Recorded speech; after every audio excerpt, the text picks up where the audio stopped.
Hi Blender fans, here's again a short tip on how to use the screw modifier with curves to create some interesting shapes.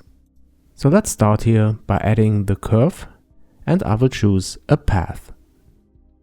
Then I switch to edit mode, select all, scale down the curve, rotate and move it to a position on the left side of the Z-axis. After that, I select points of the curve and move them around till we have a curve that we can use to kind of spin it with the screw modifier to create an object like a vase.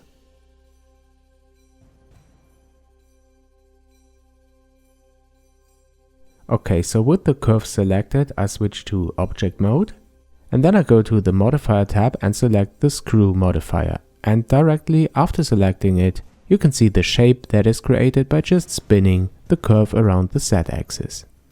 Now you can go ahead and again move the points of the curve around or rotate them as you like till you're happy with your adjustments. You can also extrude new points by pressing the E key. Alright, I will go with this one, so I select the curve in object mode, duplicate it and move it to the left. Then I press Alt and C to turn the curve into a mesh.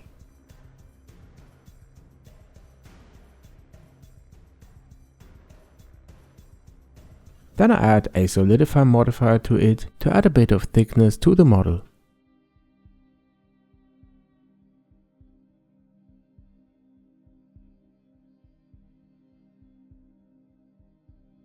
Great, now let me select the original curve and modify it a bit to create a new vase with some variations.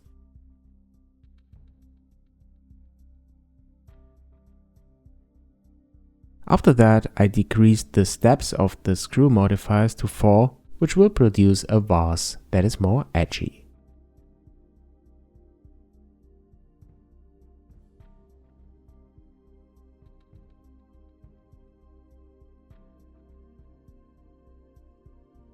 Again, I will convert it into a mesh and also add a solidify modifier.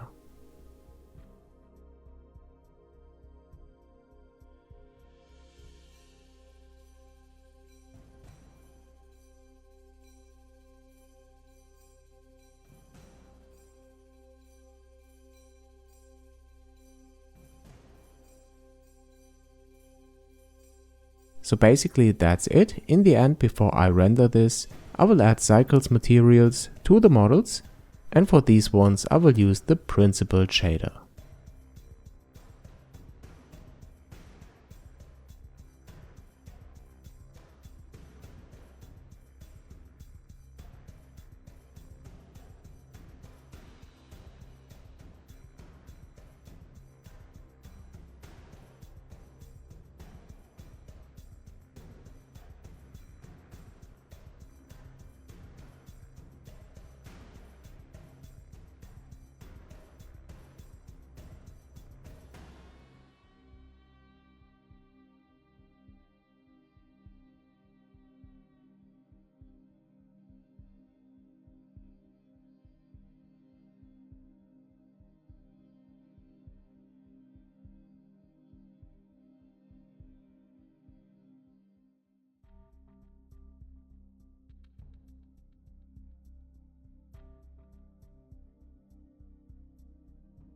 So guys, I hope this was interesting for you. If you like it, please don't forget to like and subscribe to my channel. If you want to help this channel grow, then think about supporting me on my Patreon. This would really help a lot. Thanks for watching guys, perhaps you have some ideas or wishes for future tutorials, so just add them to the comments below. Stay tuned and see you on JNM.